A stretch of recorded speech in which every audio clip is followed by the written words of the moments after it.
Hello, this is Idea Nexus, a YouTube channel about computer science and board gaming. Sometimes just computer science, sometimes just board gaming. So there's a fable that I learned from Carl Sagan years ago. It's a pretty famous chess fable that illustrates the power of exponential growth. And in this story, the Shah, or the king of Persia, comes to the vizier, who was the king's counselor, and who had just invented the game chess. And the king comes to the vizier and says, "This game of chess is so amazing. I love it so much. What can I possibly give you as a reward?" And the vizier says, Actually, Your Highness, there is something I would like. For each square on the chessboard, for the first square, I would like 1 grain from the treasury. For the second square, I would like 2 grains from the treasury. For the third, 4 grains. Fourth, 8 grains. 16 grains for the fifth. 32 grains for the sixth. And 64, 128, 256, 512, 1024, 2058, lost track there.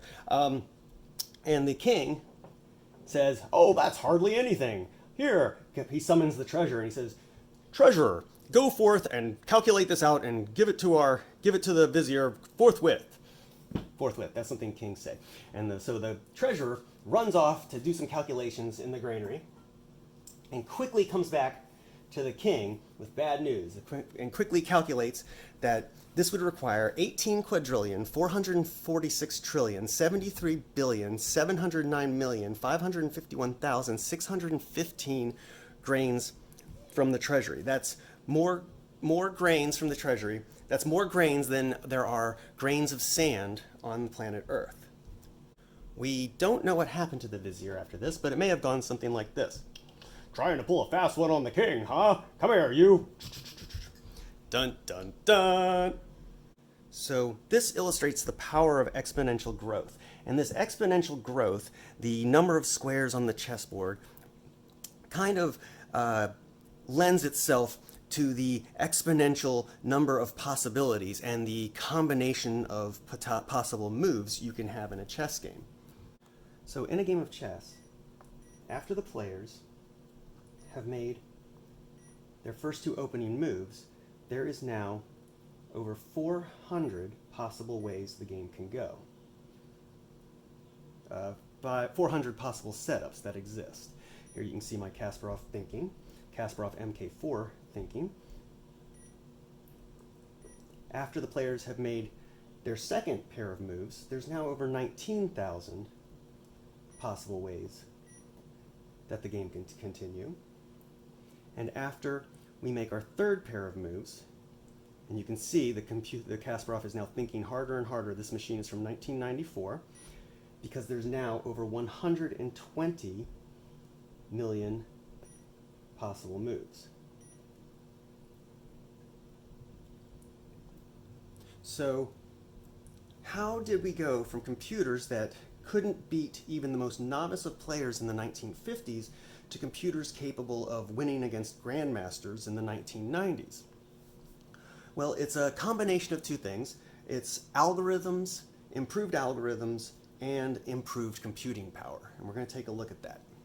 So the most straightforward algorithm for programming a computer to beat a human player and be a good player is to program all the possible games into it. With a game like tic-tac-toe, where there's a very finite set of possible games, you can do that. In fact, you can do that very simply in this. I've got a book here. In this case, if you want to play the human first, or if you want to flip it over, you can let the computer go first. This is a computer. It's a finite state machine. What they've done is, so here's the opening board. If I click on, let's click on 1, the computer is programmed to go here. If I click on 10, the computer is programmed to go here. And in this way, the computer, as you can see, the computer wins a lot more than the human. In fact, there's only one way to beat the computer in this game. Although tic-tac-toe is a solved game, the computer in real life would never lose to a human. It would always be a draw. Solved meaning All possible games have been figured out, and we know that if both players play competently, no one will ever win. Will always be a tie, just like checkers. Checkers has also been solved.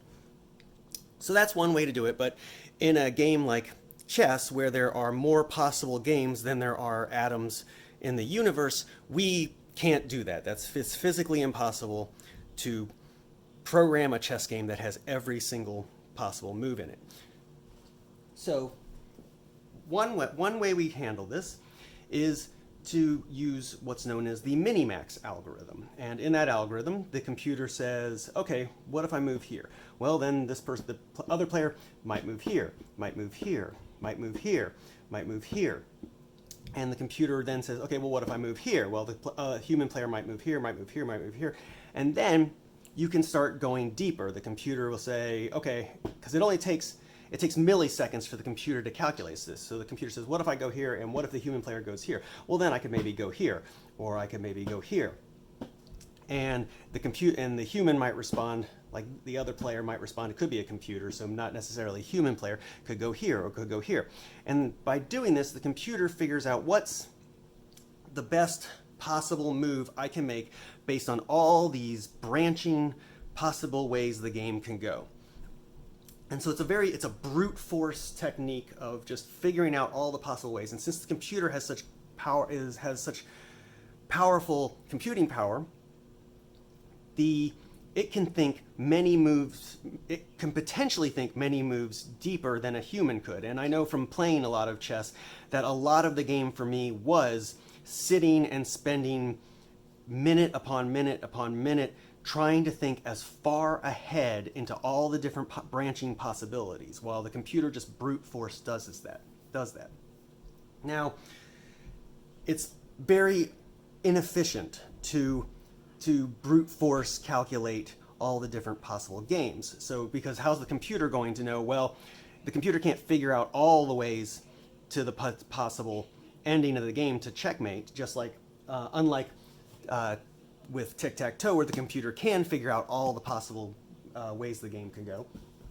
In this case, we need to find ways to make our algorithm more efficient. And one way we do this, we use many of the same techniques that humans use to better evaluate the game.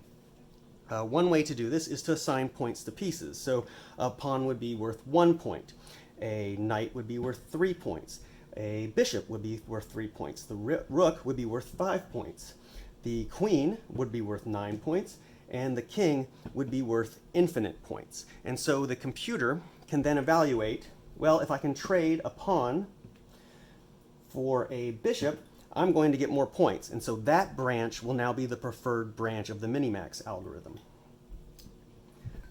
Another way to do it, and these other ways come from Gary Kasparov's really wonderful book, Deep Thinking, Where Machine Intelligence Ends and Human Creativity Begins. I learned about the book, and that is chess players have a book of all the possible openings. And what they do is they memorize the book. So they memorize, if I go here, my opponent will respond this way, and within maybe 10 pairs of moves, then they start to run out of book and they have to start figuring out and calculating themselves. So another way chess programs have improved their algorithm is to program the book into the chess program so that the chess program has all the possible opening games figured out, and then it can do the hardcore processing with the point values later on in the game.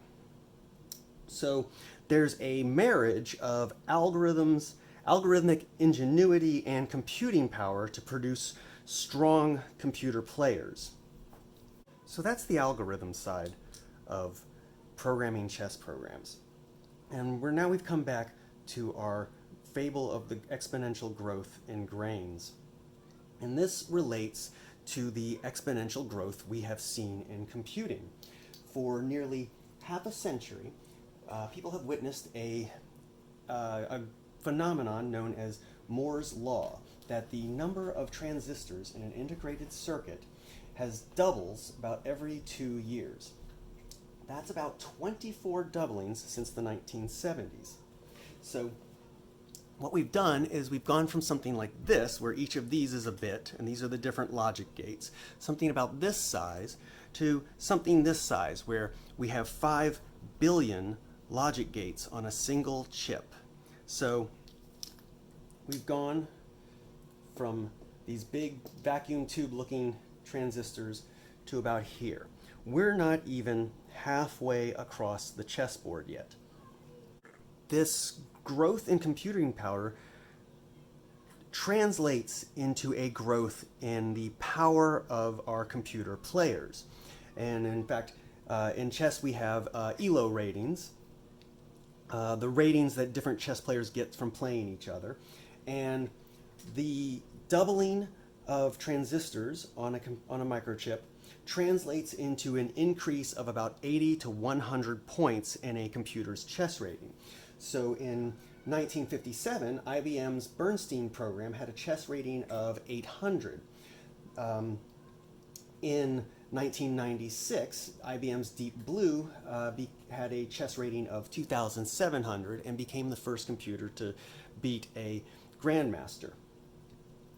Today, in 2018, the chess program Stockfish 10 achieved a rating of 3,600, and we speculate as to when a computer will break the 4,000 rating. Computers now just play against each other, although Garry Kasparov did come up with a really interesting variation on chess, which is called advanced chess, where a human teams up with a computer algorithm, and they switch between the human's intuition and the computer algorithm's brute processing force.